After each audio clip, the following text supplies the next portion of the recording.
ಇಂದೇ ಡೌನ್ಲೋಡ್ ಮಾಡಿ ಮತ್ತು ನಿಮ್ಮ ನೆಚ್ಚಿನ ಶೋಗಳನ್ನು ಆನಂದಿಸಿ.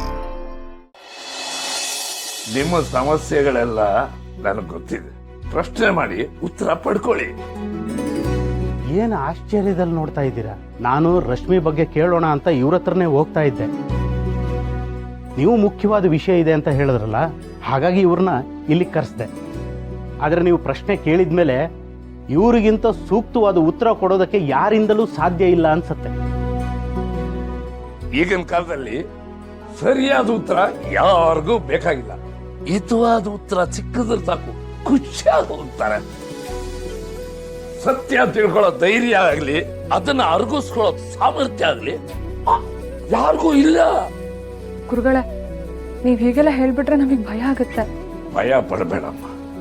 ನಿಮ್ಮ ಅಣ್ಣ ಅದ್ಗೆ ಒಳ್ಳೆ ಆದಿಲಿರೋದ್ರಿಂದ ನೀವು ಯೋಚನೆ ಮಾಡೋ ಅಗತ್ಯನೇ ಇಲ್ಲ. ಅಬ್ಬ, ಇವಾಗ ಸಮಾಧಾನ ಆಯ್ತು ಗುರುಗಳೇ.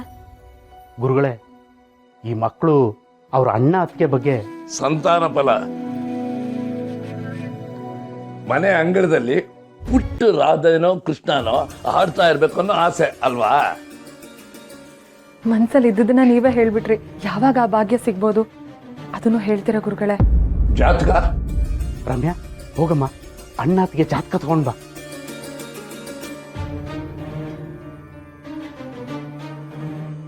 ಅಮ್ಮನಿಲ್ಲದ ಮನೆ, ಅತ್ತಿಗೆನೆ ಅಮ್ಮ. ದೈವಲೀಲೆ ಚೆನ್ನಾಗಿದೆ. ಜಾತಕ ತಗೊಳ್ಳಿ.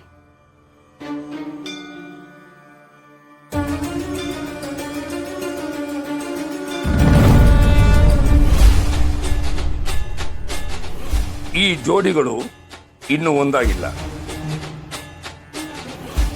ಮದುವೆ ಆದ ನಂತರ ಎರಡು ಮನಸ್ಸಿನ ಜೊತೆ ಎರಡು ದೇಹಗಳು ಸೇರೋದು ಎಷ್ಟು ಸತ್ಯವೋ, ಹಾಗೆ ಆ ಗ್ರಹಗತಿಗಳು ಸೇರೋದು ಅಷ್ಟೇ ಮುಖ್ಯವಾಗಿರುತ್ತೆ. ಒಬ್ಬರು ನ್ಯೂನ್ಯತೆ, ಇನ್ನೊಬ್ಬರು ಗ್ರಹ ಬಲ ಎರಡು ಸಂಭಾಳಿಸುತ್ತೆ. ಒಬ್ಬರ ಶಕ್ತಿ ಇನ್ನೊಬ್ಬರಿಗೆ ಸೇರುತ್ತೆ. ಅವರಿಬ್ರು ಒಂದಾದ್ರೆ ಅವ್ರ ಗ್ರಹ ಬಲ ದುಪ್ಪಟ್ಟವಾಗುತ್ತೆ. ಇಬ್ರು ಸೇರೋದ್ರಿಂದ ಶತ್ರು ನಾಶಕ್ಕೆ ಅಡಿಪಾಯ. ಗುರುಗಳೇ, ನಮ್ಮ ಶಿವಪಾರುಗೆ ಶತ್ರುಗಳೇ ಇಲ್ವಲ್ಲ. ಇವಾಗ ಮಕ್ಕಳಿಗೆ ಬೇಕಾಗಿರೋದು ಸಂತಾನ ಫಲ. ಆಗಲಿ. ಏನಿದು, ಈ ಜೋಡಿಗೆ ಸಂತಾನ ಭಾಗ್ಯ ಕಾಣ್ತಿಲ್ವಲ್ಲ? ನಮ್ಮ ಮನೆ ದೀಪ